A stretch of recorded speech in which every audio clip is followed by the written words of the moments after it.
Adventure 10. The Adventure of the Noble Bachelor. The Lord St. Simon marriage and its curious termination have long ceased to be a subject of interest in those exalted circles in which the unfortunate bridegroom moves. Fresh scandals have eclipsed it, and their more piquant details have drawn the gossips away from this 4-year-old drama. As I have reason to believe, however, that the full facts have never been revealed to the general public, and as my friend Sherlock Holmes had a considerable share in clearing the matter up, I feel that no memoir of him would be complete without some little sketch of this remarkable episode. It was a few weeks before my own marriage, during the days when I was still sharing rooms with Holmes in Baker Street, that he came home from an afternoon stroll to find a letter on the table waiting for him. I had remained indoors all day, for the weather had taken a sudden turn to rain, with high autumnal winds, and the Jezail bullet which I had brought back in one of my limbs as a relic of my Afghan campaign throbbed with dull persistency. With my body in one easy chair and my legs upon another, I had surrounded myself with a cloud of newspapers, until at last, saturated with the news of the day, I tossed them all aside and lay listless, watching the huge crest and monogram upon the envelope upon the table, and wondering lazily who my friend's noble correspondent could be. "Here is a very fashionable epistle," I remarked as he entered. "Your morning letters, if I remember right, were from a fishmonger and a tide-waiter." "Yes, my correspondence has certainly the charm of variety," he answered, smiling, "and the humbler are usually the more interesting. This looks like one of those unwelcome social summonses which call upon a man either to be bored or to lie." He broke the seal and glanced over the contents. "Oh, come, it may prove to be something of interest after all. Not social, then? No, distinctly professional. And from a noble client. One of the highest in England. My dear fellow, I congratulate you. I assure you, Watson, without affectation, that the status of my client is a matter of less moment to me than the interest of his case. It is just possible, however, that also may not be wanting in this new investigation. You have been reading the papers diligently of late, have you not?" "It looks like it," said I, ruefully, pointing to a huge bundle in the corner. "I have had nothing else to do." "It is fortunate, for you will perhaps be able to post me up. I read nothing except the criminal news and the agony column. The latter is always instructive. But if you have followed recent events so closely, you must have read about Lord St. Simon and his wedding." "Oh, yes, with the deepest interest." "That is well. The letter which I hold in my hand is from Lord St. Simon. I will read it to you, and in return you must turn over these papers, and let me have whatever bears upon the matter. This is what he says. "My dear Mr. Sherlock Holmes, Lord Backwater tells me that I may place implicit reliance upon your judgment and discretion. I have determined, therefore, to call upon you, and to consult you in reference to the very painful event which has occurred in connection with my wedding. Mr. Lestrade, of Scotland Yard, is acting already in the matter, but he assures me that he sees no objection to your cooperation, and that he even thinks that it might be of some assistance. I will call at 4 o'clock in the afternoon, and should you have any other engagement at that time, I hope that you will postpone it, as this matter is of paramount importance. Yours faithfully, St. Simon."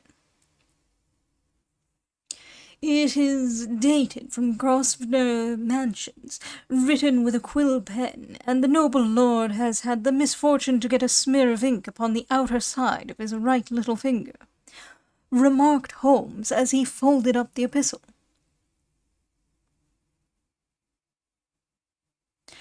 "He says 4 o'clock. It is 3 now. He will be here in an hour." "Then I have just time, with your assistance, to get clear upon the subject. Turn over those papers and arrange the extracts in their order of time, while I take a glance as to who our client is." He picked a red-covered volume from a line of books of reference beside the mantelpiece. "Here he is," said he, sitting down and flattening it upon his knee. "Lord Robert Walsingham de Vere St. Simon, second son of the Duke of Balmoral. Arms azure, 3 caltrops in chief over a fess sable. Born in 1846. He's 41 years of age, which is mature for marriage. Was Under-Secretary for the Colonies in a late administration. The Duke, his father, was at one time Secretary for Foreign Affairs.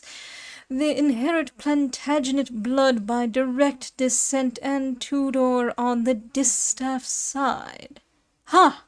Well, there is nothing very instructive in all this. I think that I must turn to you, Watson, for something more solid." "I have very little difficulty in finding what I want," said I, "for the facts are quite recent, and the matter struck me as remarkable. I feared to refer them to you, however, as I knew that you had an inquiry on hand, and that you disliked the intrusion of other matters." "Oh, you mean the little problem of the Grosvenor Square furniture van. That is quite cleared up now, though indeed it was obvious from the first. Pray give me the results of your newspaper selections." "Here is the first notice which I can find. It is in the personal column of the Morning Post, and dates, as you see, some weeks back. A marriage has been arranged, it says, and will, if rumour is correct, very shortly take place, between Lord Robert St. Simon, second son of the Duke of Balmoral, and Miss Hattie Doran, the only daughter of Aloysius Doran, Esquire, of San Francisco, California, USA. That is all." "Terse and to the point," remarked Holmes, stretching his long, thin legs towards the fire. There was a paragraph amplifying this in one of the society papers of the same week. Ah, here it is. "There will soon be a call for protection in the marriage market, for the present free trade principle appears to tell heavily against our home product. One by one the management of the noble houses of Great Britain is passing into the hands of our fair cousins from across the Atlantic. An important addition has been made during the last week to the list of the prizes which have been borne away by these charming invaders. Lord St. Simon, who has shown himself for over 20 years proof against the little god's arrows, has now definitely announced his approaching marriage with Miss Hattie Doran, the fascinating daughter of a California millionaire. Miss Doran, whose graceful figure and striking face attracted much attention at the Westbury House festivities, is an only child, and it is currently reported that her dowry will run to considerably over the 6 figures, with expectancies for the future.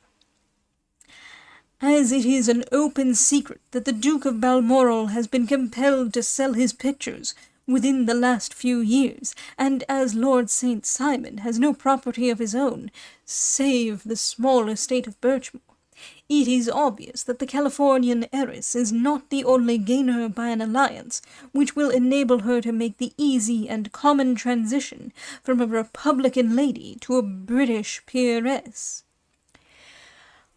"Oh, anything else?" asked Holmes, yawning. "Oh, yes, plenty. Then there is another note in the Morning Post to say that the marriage would be an absolutely quiet one. that it would be at St. George's, Hanover Square, that only half a dozen intimate friends would be invited, and that the party would return to the furnished house at Lancaster Gate, which has been taken by Mr. Aloysius Doran.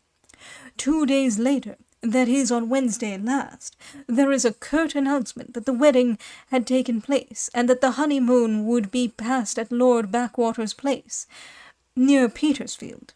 Those are all the notices which appeared before the disappearance of the bride." "Before the what?" asked Holmes with a start. "The vanishing of the lady." "When did she vanish, then?" "At the wedding breakfast." "Indeed, this is more interesting than it promised to be. Quite dramatic, in fact." "Yes, it struck me as being a little out of the common." "They often vanish before the ceremony, and occasionally during the honeymoon, but I cannot call to mind anything quite so prompt as this. Pray let me have the details." "I warn you that they are very incomplete. Perhaps we may make them less so." "Such as they are set forth in a single article of a morning paper of yesterday, which I will read to you. It is headed, 'Singular Occurrence at a Fashionable Wedding.' The family of Lord Robert St. Simon has been thrown into the greatest consternation by the strange and painful episodes which have taken place in connection with his wedding. The ceremony, as shortly announced in the papers of yesterday, occurred on the previous morning, but it is only now that it has been possible to confirm the strange rumours which have been so persistently floating about. In spite of the attempts of the friends to hush the matter up, so much public attention has now been drawn to it that no good purpose can be served by affecting to disregard what is a common subject for conversation." Involved.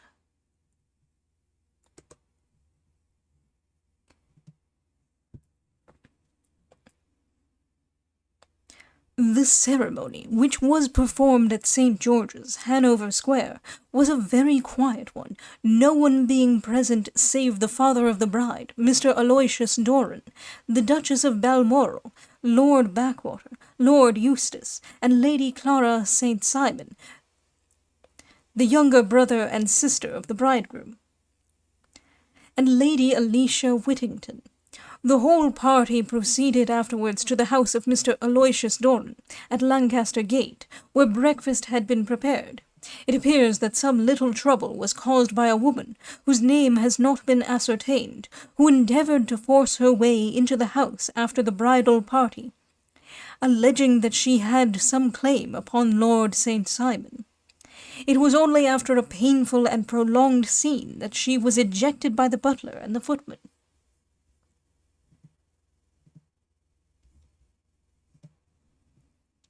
The bride, who had fortunately entered the house before this unpleasant interruption, had sat down to breakfast with the rest, when she complained of a sudden indisposition, and retired to her room.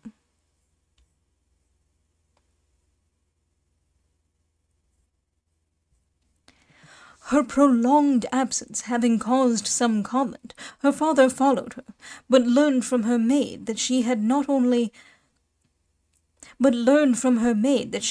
come up to her chamber for an instant, caught up an ulster and bonnet, and hurried down to the passage.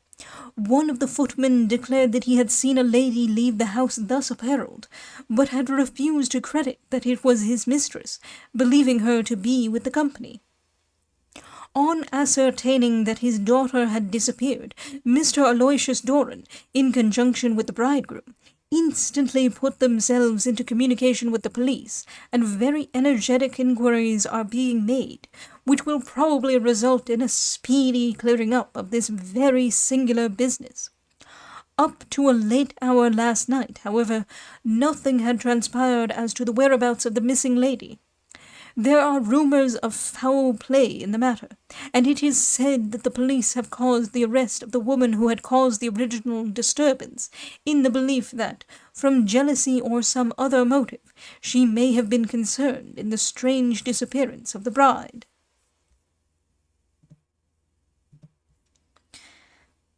And is that all?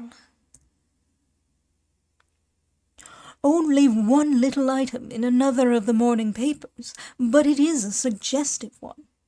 And it is that Miss Flora Miller, the lady who had caused the disturbance, has actually been arrested. It appears that she was formerly a danseuse at the Allegro, and that she has known the bridegroom for some years.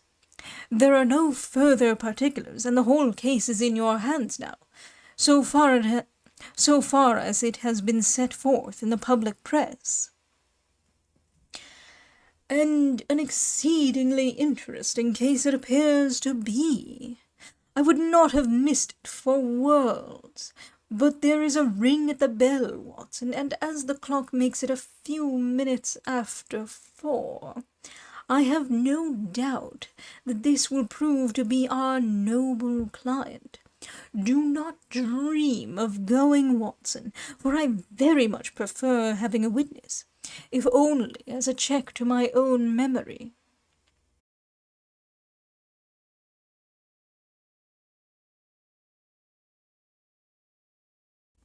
Lord Robert St. Simon, announced our page-boy, throwing open the door. A gentleman entered with a pleasant, cultured face. High-nosed and pale, with something perhaps of petulance about the mouth, and with the steady, well-opened eye of a man whose pleasant lot it had ever been to command and to be obeyed.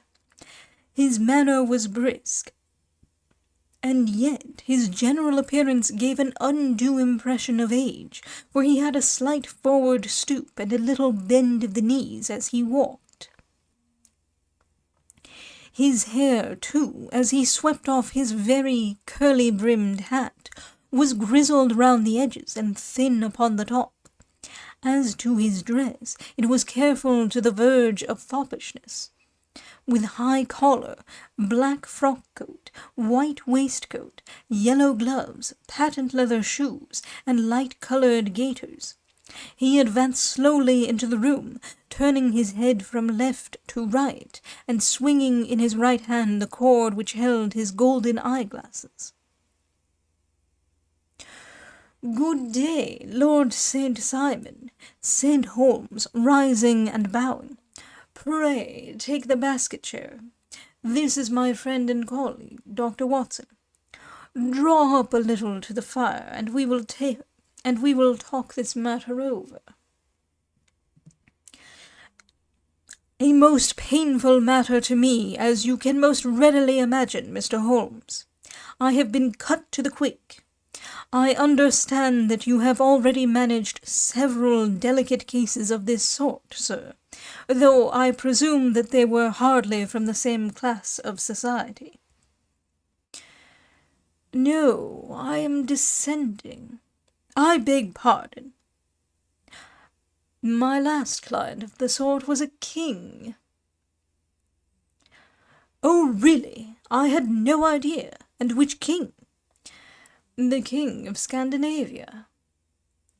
"What? Had he lost his wife?"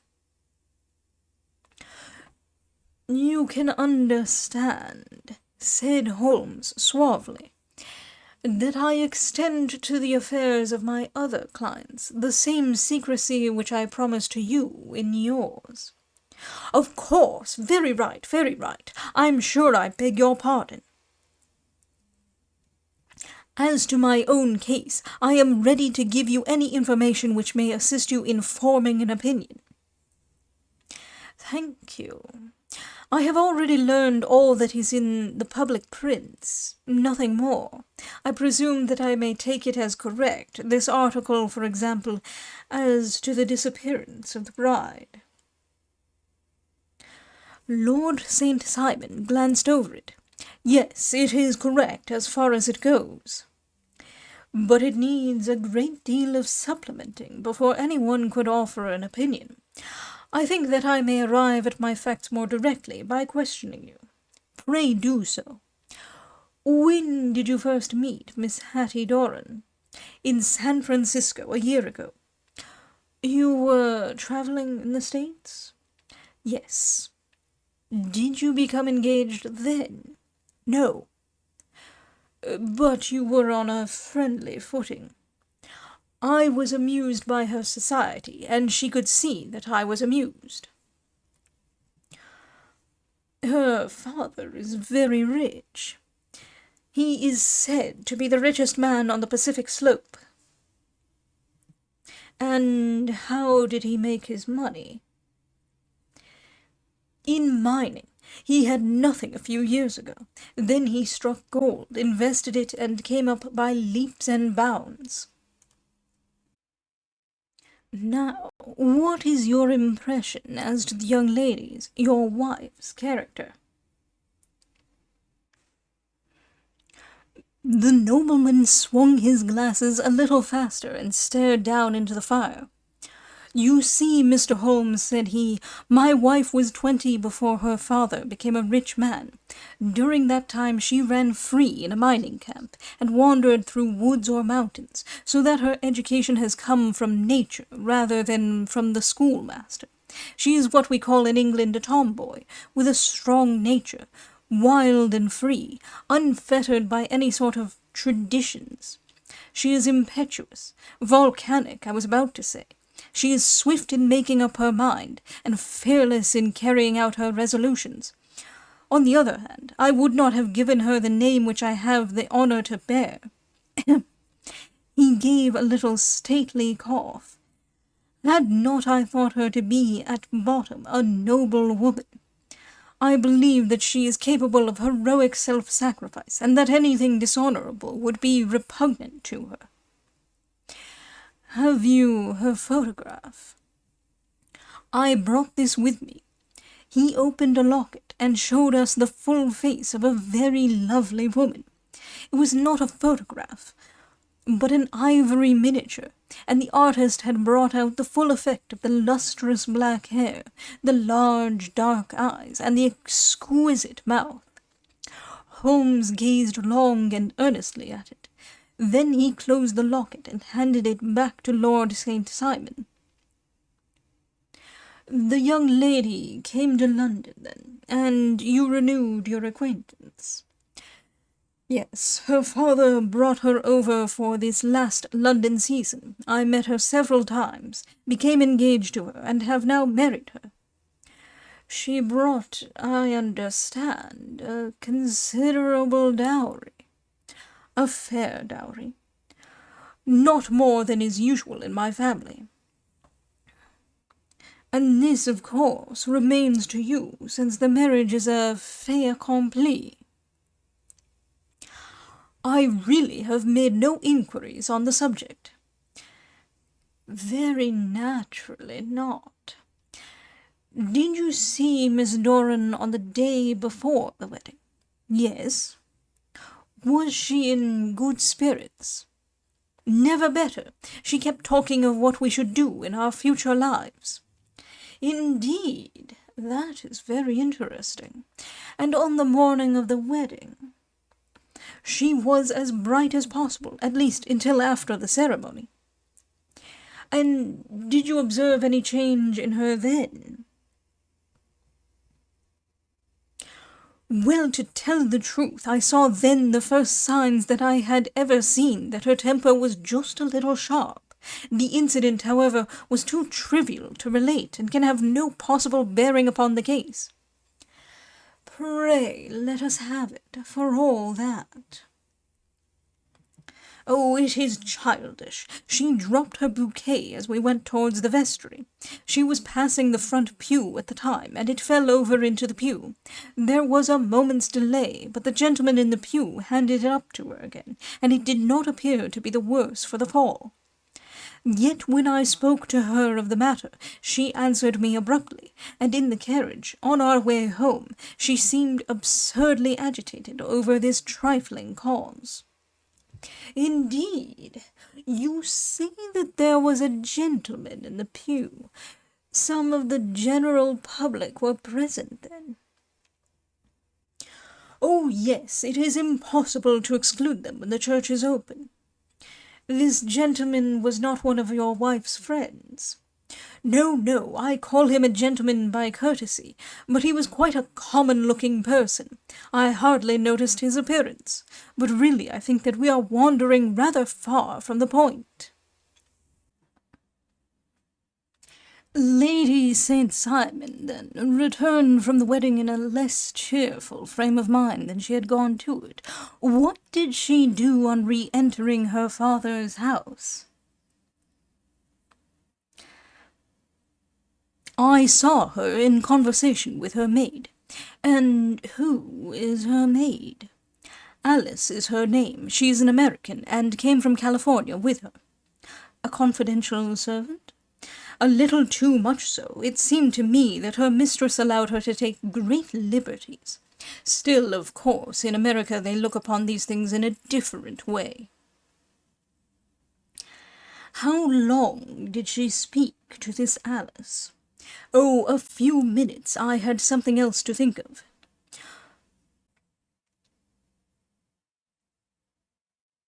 You did not overhear what they said?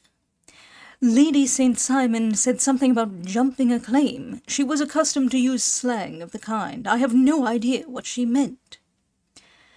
American slang is very expressive sometimes.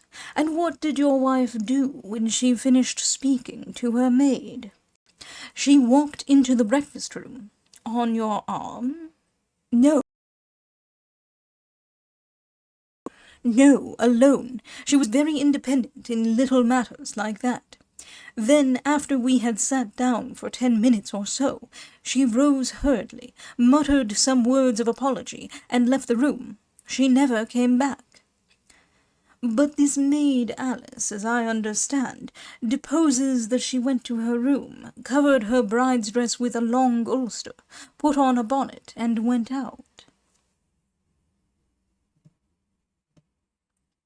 Quite so, and she was afterwards seen walking into Hyde Park in company with Flora Miller, a woman who is now in custody, and who had already made a disturbance at Mr. Doran's house that morning.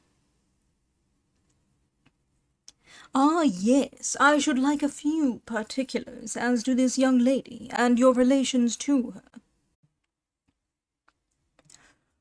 Lord St. Simon shrugged his shoulders and raised his eyebrows.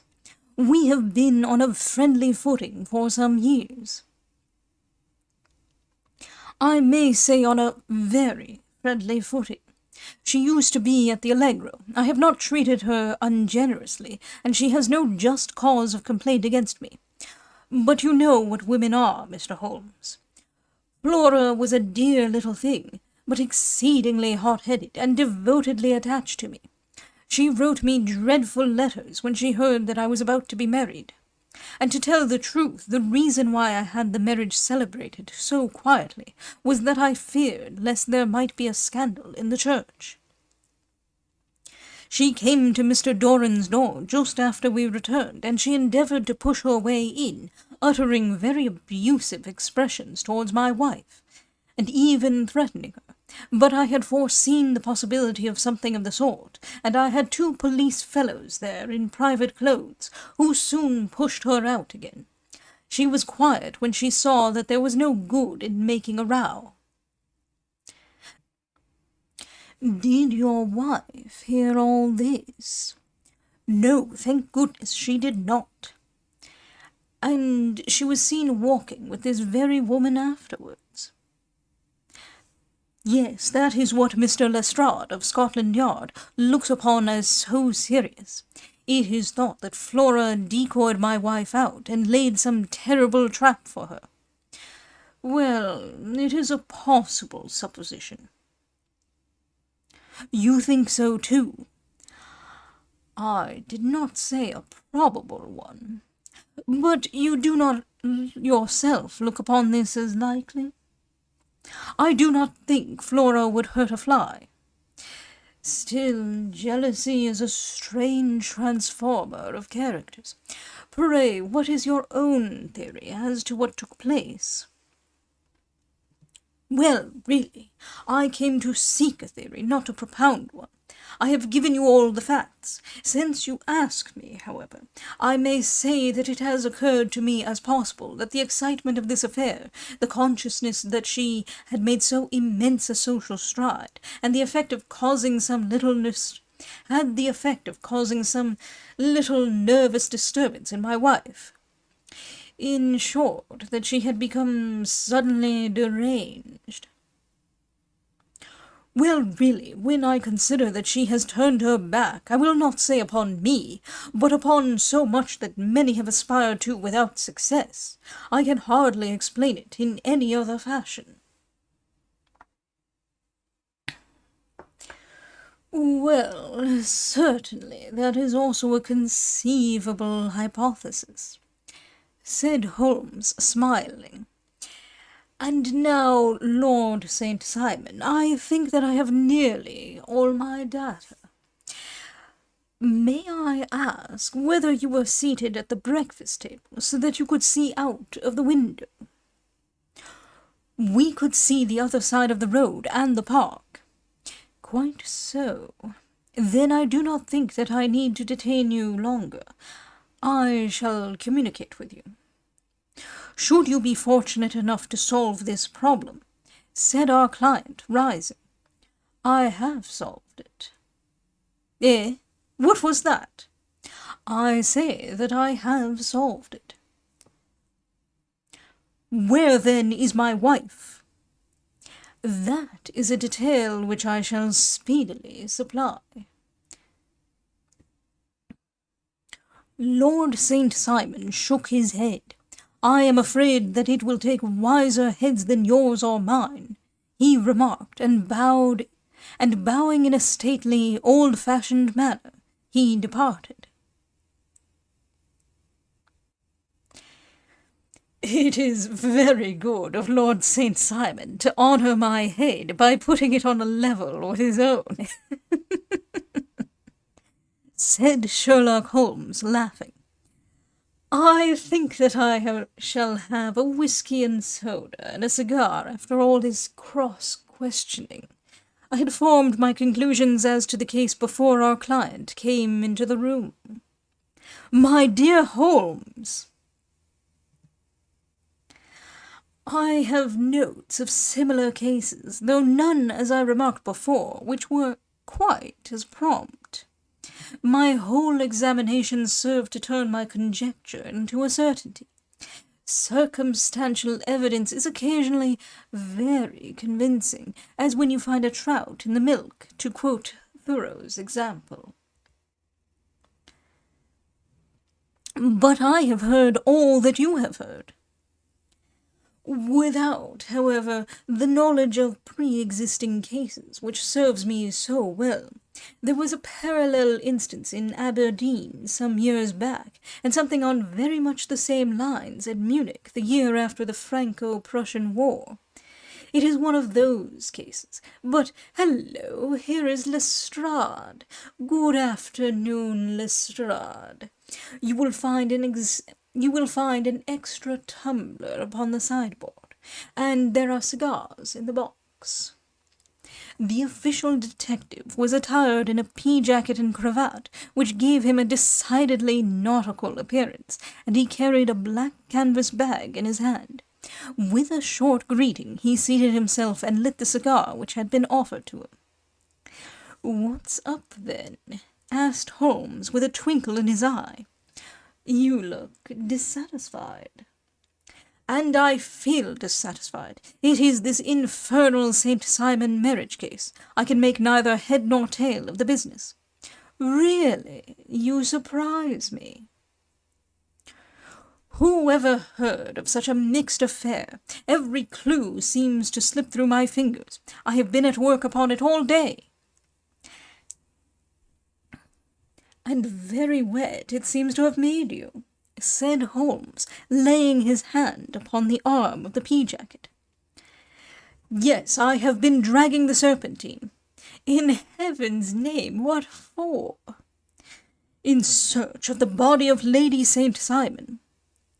Sherlock Holmes leaned back in his chair and laughed heartily. Have you dragged the basin of Trafalgar Square fountain? He asked. Why, what do you mean?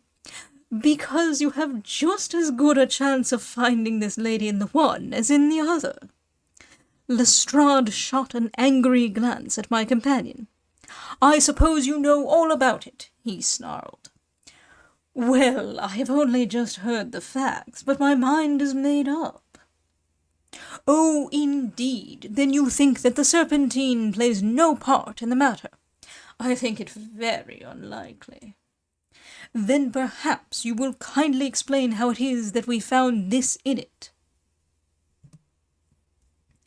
He opened his bag as he spoke, and tumbled onto the floor a wedding dress of watered silk, a pair of white satin shoes, and a bride's wreath and veil, all discoloured and soaked in water. There, he said, putting a new wedding ring upon the top of the pile. There is a little nut for you to crack, Master Holmes. Oh, indeed, said my friend, blowing blue rings into the air. You dragged them from the Serpentine? No, they were found floating near the margin by a park-keeper. They have been identified as her clothes, and it seemed to me that if the clothes were there, the body would not be far off. By the same brilliant reasoning, every man's body is to be found in the neighbourhood of his wardrobe. And pray, what did you hope to arrive at through this? At some evidence implicating Flora Miller in the disappearance. I am afraid that you will find it difficult. Are you indeed now? Cried Lestrade with some bitterness. I am afraid, Holmes, that you are not very practical with your deductions and your inferences. You have made 2 blunders in as many minutes. This dress does implicate Miss Flora Miller. And how? In the dress is a pocket, in the pocket is a card case, in the card case is a note, and here is the very note. He slapped it down upon the table in front of him. Listen to this. You will see me when all is ready. Come at once. FHM. Now, my theory all along has been that Lady St. Simon was decoyed away by Flora Miller, and what she, with confederates, no doubt, was responsible for her disappearance.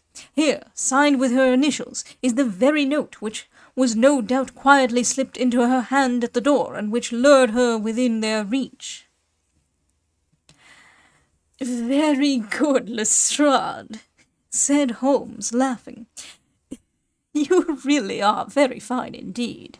Let me see it. He took up the paper in a listless way, but his attention instantly became riveted, and he gave a little cry of satisfaction. This is indeed important, said he. Ha! You find it so? Extremely so. I congratulate you warmly. Lestrade rose in his triumph and bent his head to look. Why, he shrieked, you're looking at the wrong side. On the contrary, this is the right side.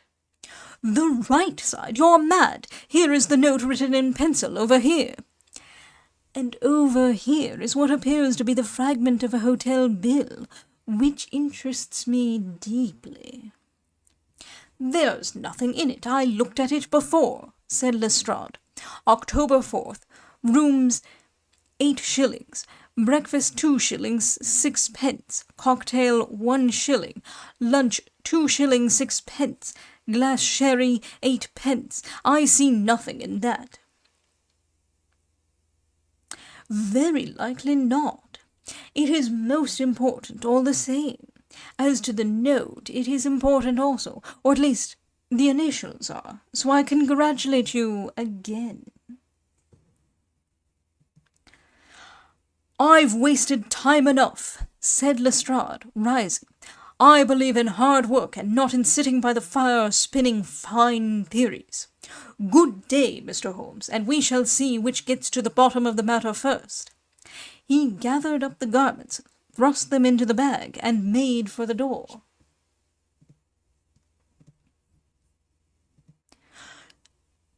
"Just one hint to you, Lestrade," drawled Holmes before his rival vanished. "I will tell you the true solution of the matter. Lady St. Simon is a myth. There is not, and there never has been, any such person." Lestrade looked sadly at my companion. Then he turned to me, tapped his forehead 3 times, shook his head solemnly, and hurried away.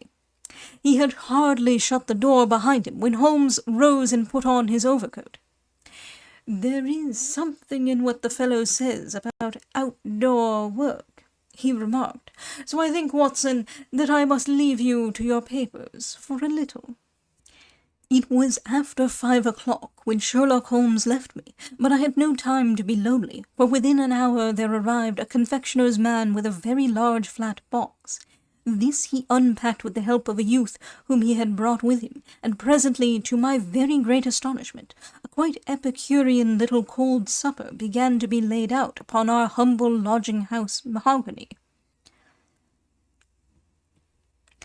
There were a couple of brace of cold woodcock, a pheasant, a pâté de foie gras pie, with a group of ancient and cobwebby bottles.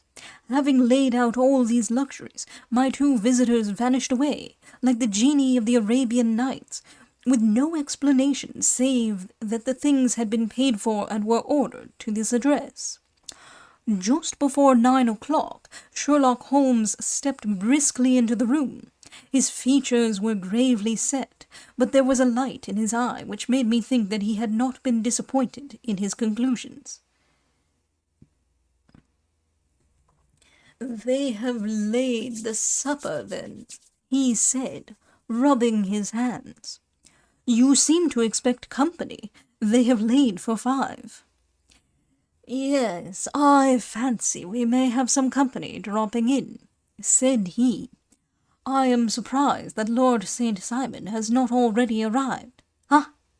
I fancy that I hear his step now upon the stairs." It was indeed our visitor of the morning who came bustling in, dangling his glasses more vigorously than ever, and with a very perturbed expression upon his aristocratic features. "My messenger reached you, then?" asked Holmes. "Yes, and I confess that the contents startled me beyond measure. Have you good authority for what you say?" "The best possible." Lord St. Simon sank into a chair and passed his hand over his forehead. "What will the Duke say," he murmured, "when he hears that one of the family has been subjected to such humiliation?" "It is the purest accident. I cannot allow that there is any humiliation." "You look on these things from another standpoint." "I fail to see that anyone is to blame. I can hardly see how the lady could have acted otherwise, though her abrupt method of doing it was undoubtedly to be regretted. Having no mother, she had no one to advise her at such a crisis." "It was a sight, sir, a public sight," said Lord St. Simon, tapping his fingers upon the table. "You must make allowance for this poor girl, placed in so unprecedented a position." "I will make no allowance. I am very angry indeed, and I have been shamefully used." "I think that I heard a ring," said Holmes. "Yes, there are steps on the landing. If I cannot persuade you to take a lenient view of the matter, Lord St. Simon, I have brought an advocate here who may be more successful." He opened the door and ushered in a lady and gentleman. Lord St. Simon, said he, allow me to introduce you to Mr. and Mrs. Francis Hay Moulton, the lady I think you have already met.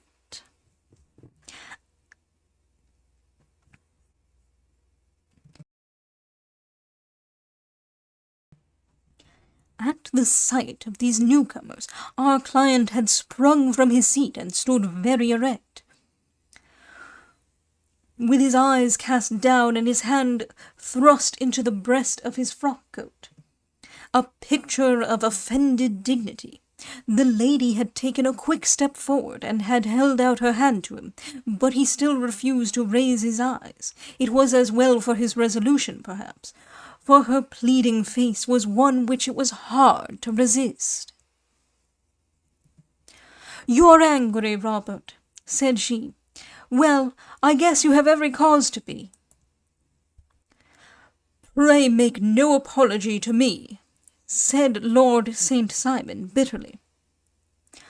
"Oh, yes, I know that I have treated you real bad, and that I should have spoken to you before I went.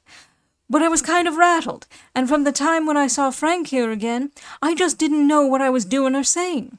I only wonder I didn't fall down and do a faint right there before the altar." "Perhaps, Mrs. Moulton, you would like my friend and me to leave the room while you explain this matter." "If I may give an opinion," remarked the strange gentleman, "we've had just a little too much secrecy over this business already. For my part, I should like all Europe and America to hear the rights of it." He was a small, wiry, sunburnt man, clean-shaven, with a sharp face and alert manner. "Then I'll tell our story right away," said the lady. "Frank here and I met in '84 in McGuire's camp near the Rockies, where Pa was working a claim. We were engaged to each other, Frank and I, but then one day Father struck a rich pocket and made a pile, while poor Frank here had a claim that petered out and came to nothing. The richer Pa grew, the poorer was Frank, so at last Pa wouldn't hear of our engagement lasting any longer, and he took me away to Frisco. Frank wouldn't throw up his hand, though, so he followed me there, and he saw me without Pa knowing anything about it. It would only have made him mad to know, so we just fixed it all up for ourselves. Frank said that he would go and make his pile, too, and never come back to claim me until he had as much as Pa. So then I promised to wait for him to the end of time and pledged myself not to marry anyone else while he lived.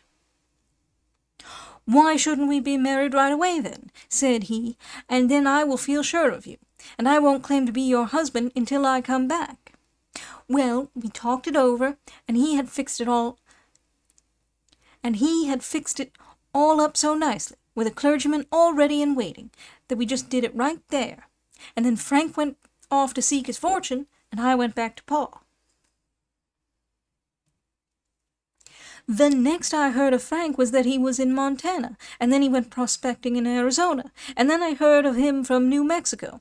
After that came a long newspaper story about how a miners' camp had been attacked by Apache Indians, and there was my Frank's name among the killed. I fainted dead away, and I was very sick for months after. Pa thought I had a decline, and took me to half the doctors in Frisco. Not a word of news came for a year and more, so that I never doubted that Frank was really dead. Then Lord St. Simon came to Frisco, and we came to London, and a marriage was arranged, and Pa was very pleased. But I felt all the time that no man on this earth would ever take the place in my heart that had been given to my poor Frank. Still, if I had married Lord St. Simon, of course I'd have done my duty by him. We can't command our love, but we can our actions. I went to the altar with him with the intention to make him just as good a wife as it was in me to be. But you may imagine what I felt when, just as I came to the altar rails, I glanced back and saw Frank standing looking at me out of the first pew. I thought it was his ghost at first. But when I looked again, there he was still, with a kind of question in his eyes, as if to ask me whether I were glad or sorry to see him. I wonder I didn't drop. I know that everything was turning round, and the words of the clergyman were just like the buzz of a bee in my ear. I didn't know what to do. Should I stop the service and make a scene in the church? I glanced at him again, and he seemed to know what I was thinking, for he raised his finger to his lips to tell me to be still. Then I saw him scribble on a piece of paper, and I knew that he was writing me a note. As I passed his pew on the way out, I dropped my bouquet over to him, and he slipped the note into my hand when he returned me the flowers. It was only a line asking me to join him when he made the sign to me to do so. Of course, I never doubted for a moment that my first duty was now to him, and I determined to do just whatever he might direct. When I got back, I told my maid, who had known him in California, and had always been his friend. I ordered her to say nothing, but to get a few things packed and my ulster ready. I know I ought to have spoken to Lord St. Simon, but it was dreadful hard before his mother and all those great people. I just made up my mind to run away and explain afterwards. I hadn't been at the table 10 minutes before I saw Frank out of the window at the other side of the road. He beckoned to me and then began walking into the park. I slipped out, put on my things, and followed him. Some woman came talking something or other about Lord St. Simon to me. Seemed to me from the little I heard as if he had a little secret of his own before marriage also. But I managed to get away from her and soon overtook Frank. We got into a cab together, and away we drove to some lodgings he had taken in Gordon Square, and that was my true wedding after all those years of waiting. Frank had been a prisoner among the Apaches, had escaped, came on to Frisco, found that I had given him up for dead and had gone to England, followed me there, and had come upon me at last on the very morning of my second wedding. I saw it in a paper, explained the American. It gave the name and the church, but not where the lady lived. Then we had a talk as to what we should do, and Frank was all for openness, but I was so ashamed of it all that I felt as if I should like to vanish away and never see any of them again, just sending a line to Pa, perhaps, to show him that I was alive. It was awful to me to think of all those lords and ladies sitting round that breakfast table and waiting for me to come back.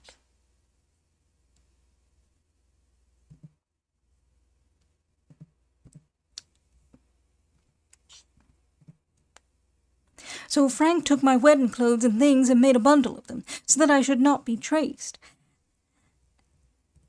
and dropped them away somewhere where no one could find them.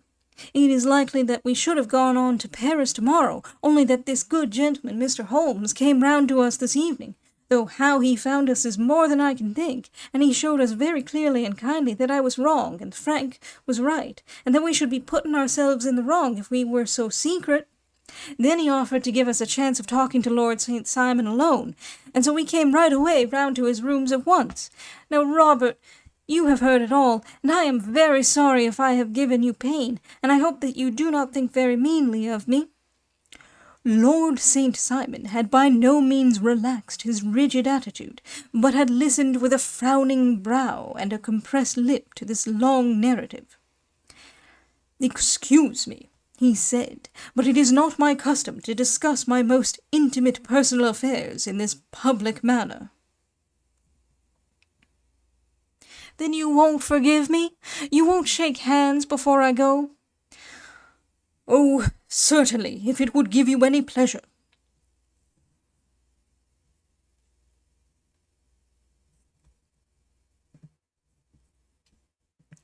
He put out his hand and coldly grasped that which she extended to him. "I had hoped," suggested Holmes, "that you would have joined us in a friendly supper." "I think that there you ask a little too much," responded his lordship.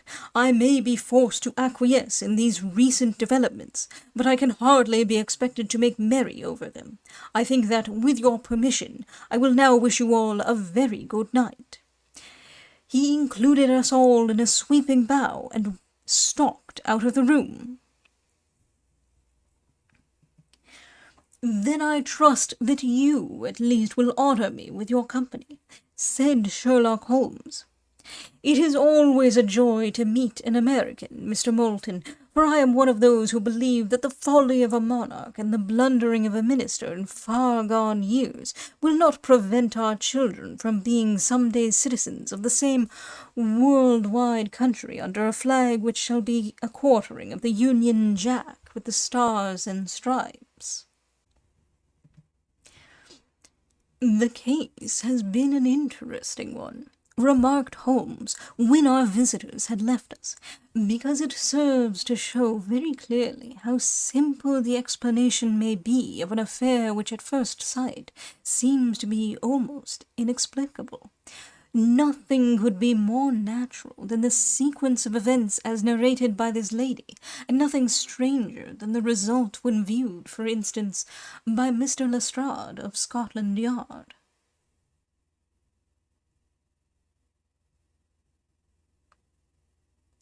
You were not yourself at fault at all, then? From the first, two facts were very obvious to me.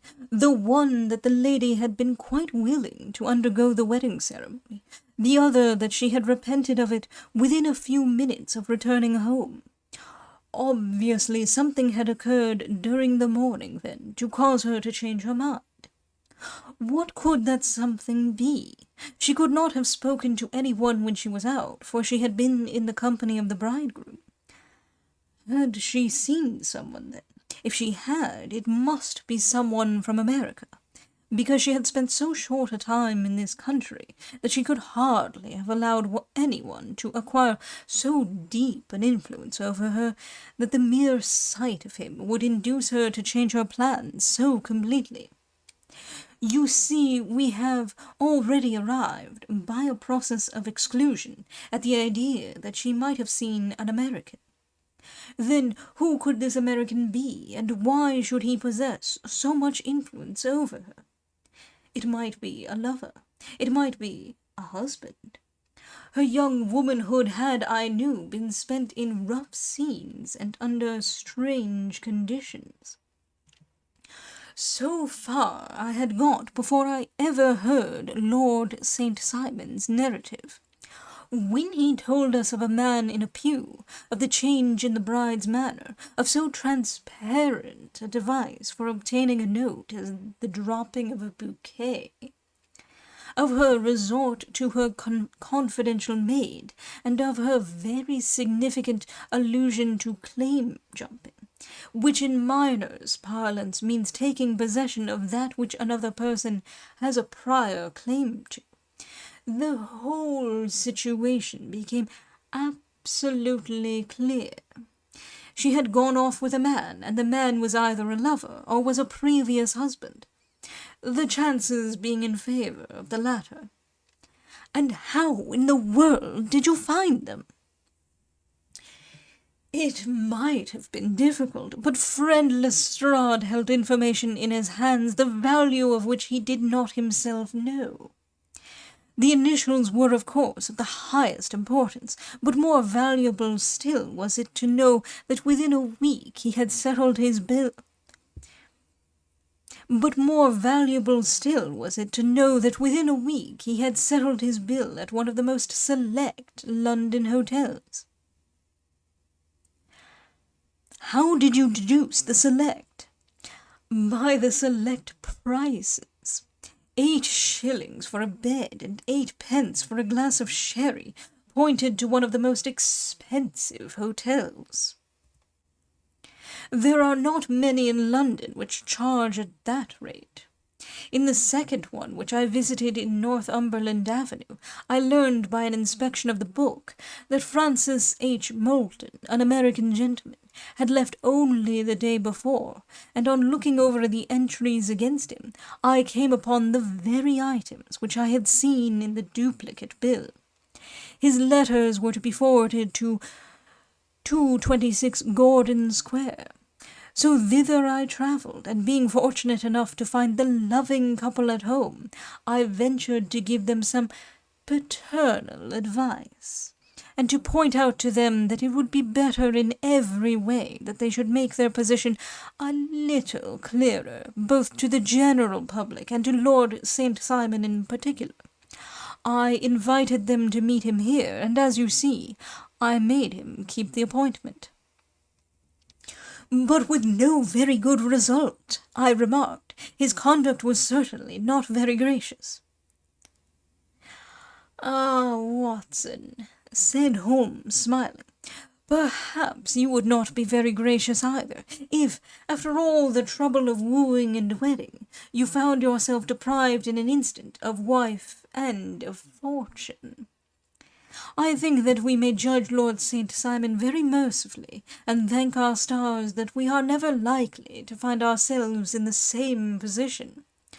Draw your chair up and hand me my violin, for the only problem we have still to solve is how to while away these bleak autumnal evenings. Finis, that is the end of The Adventure of the Noble Bachelor by Arthur Conan Doyle.